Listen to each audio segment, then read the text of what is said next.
157 కోట్ల రూపాయలు ఖర్చు పెట్టారు. ఆ తర్వాత 5,523 కోట్ల రూపాయలు ఖర్చు పెట్టారు.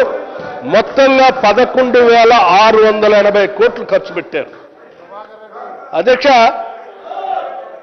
మొత్తంగా 11,680 కోట్ల రూపాయలు అంటే 38,500 కోట్ల రూపాయలతో అయ్యేటువంటి ప్రాజెక్టుకి సంబంధించి ఈపీసీ కాంట్రాక్ట్ అధ్యక్ష హరీష్ రావు గారు కూడా అన్నారు, దాని గురించి కూడా చెప్పాలి.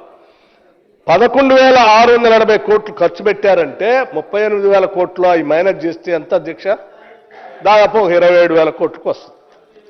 అంటే 38,000 కోట్లు కూడా కాదు, మన ప్రభుత్వం కేవలం ఇంకొక 27,000 కోట్ల రూపాయలు ఖర్చు పెడితే డాక్టర్ బాబాసాహెబ్ అంబేద్కర్ ప్రాణేత చేవెళ్ల ప్రాజెక్టుకు సంబంధించి 16,50,000 ఎకరాలకి 7 జిల్లాలకు మంచినీళ్లు కంబైన్డ్ డిస్ట్రిక్ట్, హైదరాబాద్కి మంచినీళ్లు ఇండస్ట్రియల్ పర్పస్కి అయిపోయేటువంటి ఆ 27,500 కోట్లు ఖర్చు పెట్టకుండా 1,27,000 అంటే 1,00,000 కోట్ల అధ్యక్ష, 1,00,000 కోట్లు పెంచారు దాని మీద.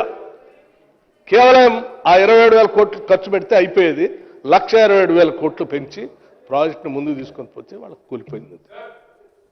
కుంగిపోయి కూలిపోతా ఉంటే ఇంకా వారు ఎన్డీఎస్సీ రిపోర్ట్ ఇచ్చారు, రిపేర్లు చేయలేదు అని మాట్లాడుతూ ఉన్నారు. అధ్యక్ష, నేను అడుగుతా ఉన్నాను, మాట్లాడుతూ ఆ ఫస్ట్ ఇచ్చిన డబ్బులట ఈపీసీ కాంట్రాక్ట్ కదా, mobilisation advance. Right, mobilisation advance దేనికి ఇస్తారు అధ్యక్ష? కాంట్రాక్టర్కి పని మొదలు పెట్టడానికి ఇస్తారు.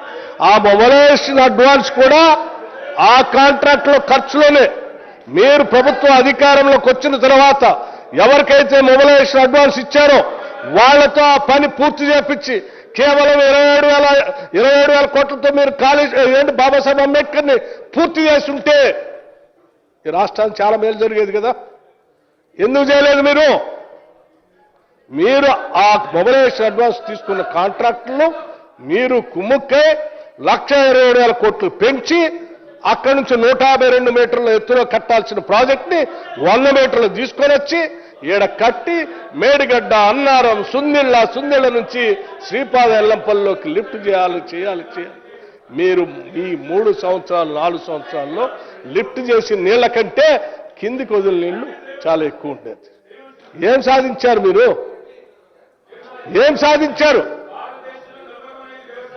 సాధించారండి? మీరు సాధించిందల్లా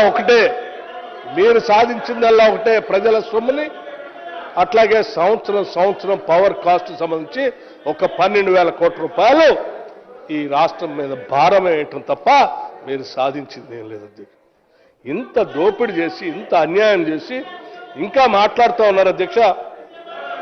మేము బ్రహ్మాండంగా చేశాం, కక్ష సాధింపు ధోరణితో ఈ కార్యక్రమం చేస్తూ ఉన్నారు.